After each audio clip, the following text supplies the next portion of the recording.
What's up, guys? Today I'll show you a science fiction thriller film, Settlers. Spoiler ahead, watch out and take care. 9-year-old Remy lives on an isolated Mars settlement with her father and mother.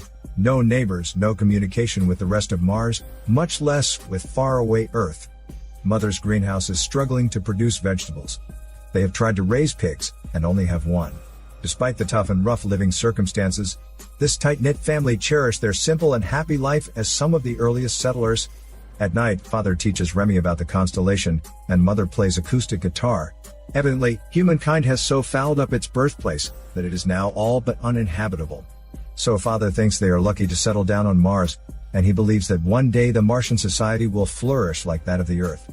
Little Remy is curious about the outside world, and often looks at the distant mountain in a daze. She also tries to go out, but mother does not permit it. One day, Remy awakens to a threatening note scrawled across their kitchen window, ordering them to leave. Mother walks out of the room in shock, and screams at the writing. Father grabs a rifle to look around the compound. The speed with which they do this suggests the practice, and the frantically whispered conversations between father and mother imply that they have expected this kind of danger. Since no one is detected, father shouts at the air, calling the invaders to show up. While her parents are consoling one another in the house, Remy walks out to check her lovely pig. As soon as mother finds Remy missing, she runs to the doorstep and asks her to come back. Two armed bandits appear from the horizon and attempt to kidnap Remy. At the critical moment, father shoots down one of them, and mother stabs another one with her knife. And then she flees to the house together with Remy rescued.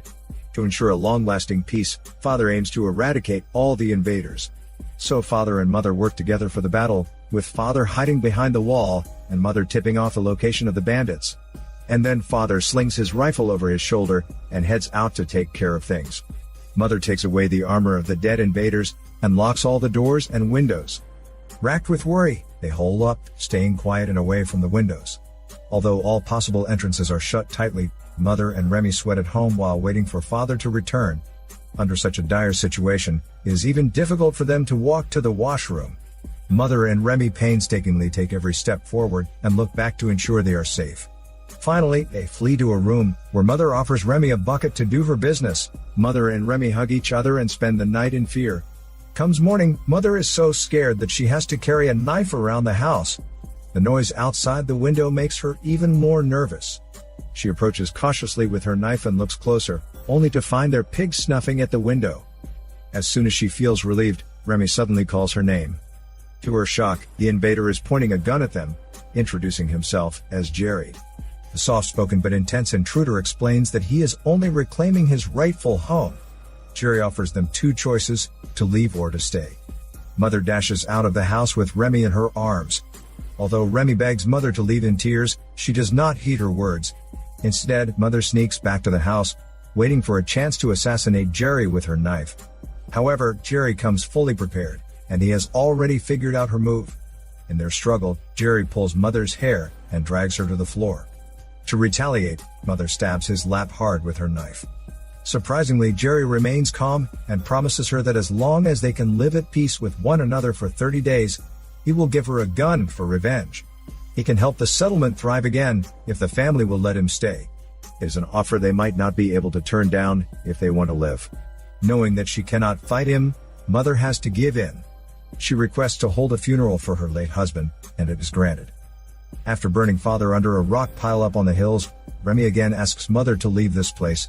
But mother is unwavering in her decision, for she thinks that the outside world is much more dangerous. So no matter how challenging it might be, they have to survive and thrive in the existing conditions. Remy begins to count down the 30 days. Each day, she draws a bar on the windowpane. She was looking forward to the end of the trial, and leaves this compound by then. Observing Jerry is another routine Remy does. One day she peeks at him through the skylight, and finds him putting all the guns in the underground compartment. She also checks Jerry's bag during his absence.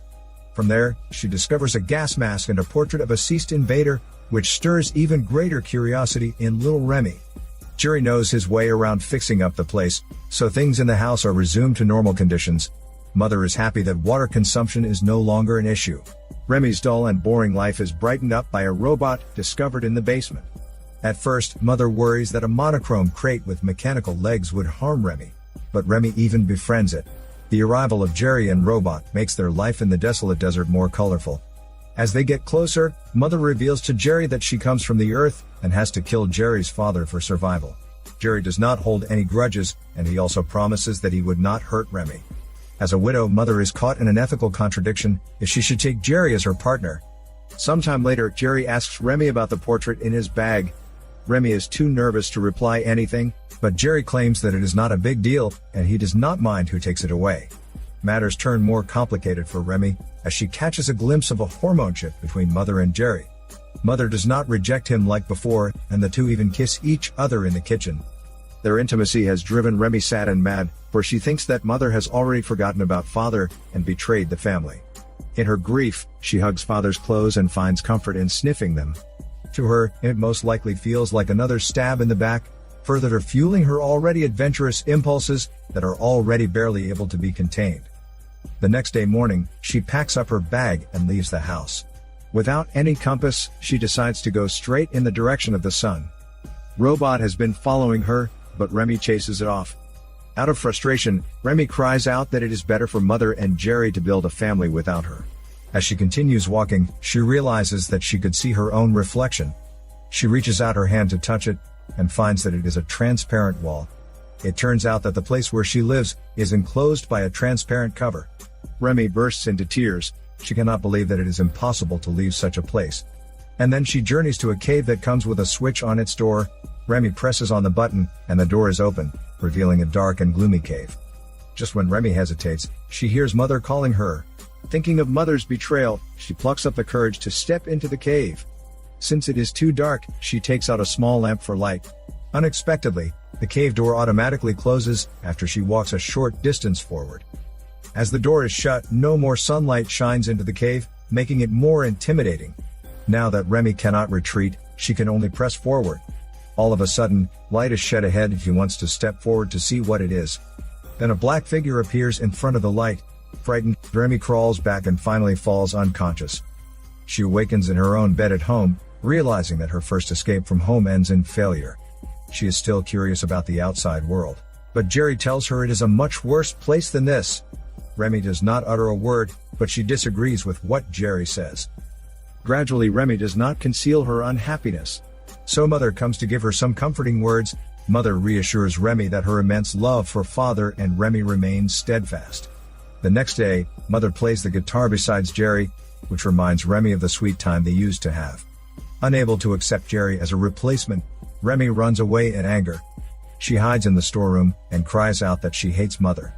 To her surprise, her gentle mom does not spend time pacifying her. Instead, Mother returns to the kitchen and continues with her house chores. When 30 days are up, Jerry passes a gun to Mother in fulfillment of his promise and walks to the hallway.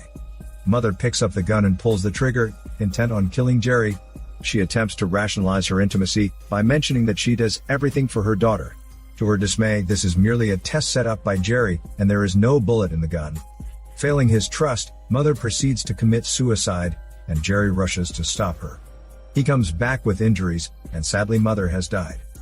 By now, Jerry has become Remy's enemy, held responsible for her parents' death. Filled with hatred towards this extra man, Remy runs with all her might and strength to skip his reach.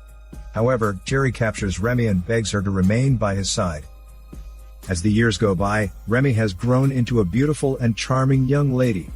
Under her care, pigs and vegetables have multiplied. Furthermore, she has learned to use a gun.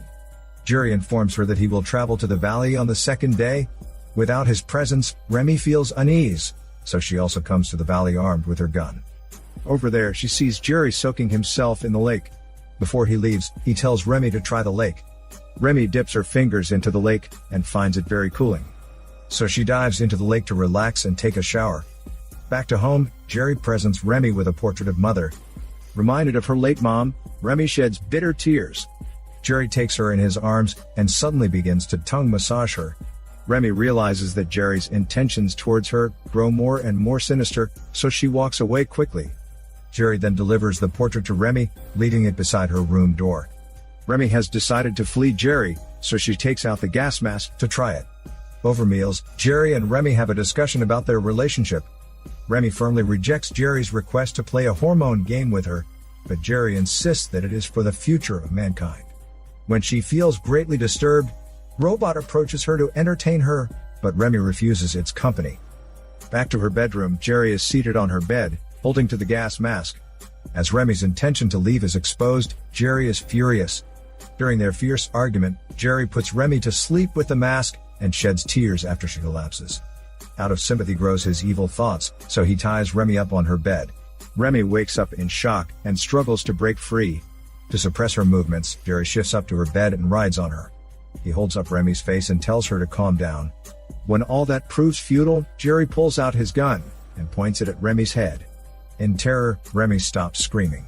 When Jerry almost molests Remy, Robot shows up from nowhere and shoots Jerry right in his throat. Despite his bleeding pain, Jerry fires at Robot in a fury. While Robot breaks down, Remy takes the opportunity to untie the rope and gives Jerry another shot. Remy is clear that if Jerry continues to live, she will never be able to leave the compound. Following Jerry's death, Remy is left alone in the house. Out of frustration, she does not clear up the mess back home, but cries out to the sky if anyone is nearby. Of course, she does not receive any response. And then Remy tries to fix Robot, her good friend since childhood. Spending a few days in silence without any help, Remy feels that she is torn apart by loneliness. Though she avenges the murder of her father and mother, she could not live without the company of her enemy Jerry. Hence, Remy makes up her mind to flee this suffocating place, full of painful memories. This time round, she leaves Robot behind to watch over the refuge. Looking back at the house where she has been residing for years, she does not have any lingering. Again, she stands before the cave where she once visited at a young age. Fully equipped, she walks through the long and stark passage without fear. What awaits her at another end of the cave is still wilderness. Like what Jerry says, it is not much different from her farmstead. Remy is unsure what lies ahead of her journey, but she is determined to move forward. This is Daniel CC Movie Channel. Peace out.